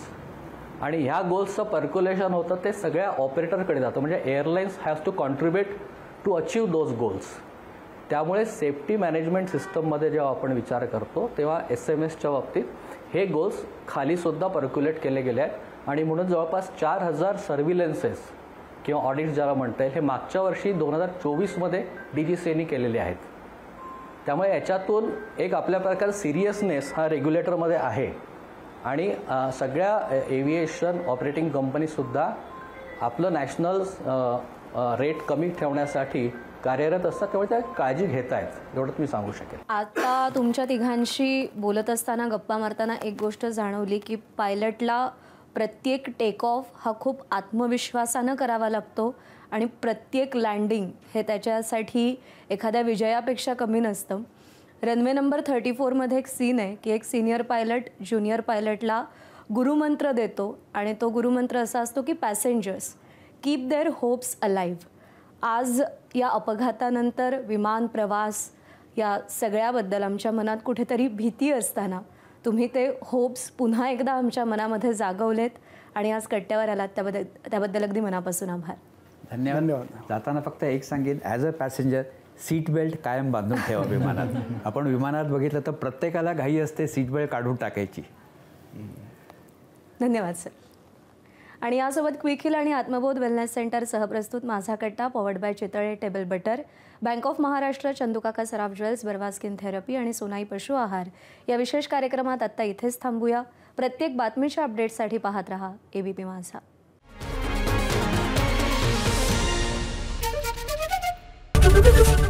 ABP माझा, उघडा डोळे बघा नीट.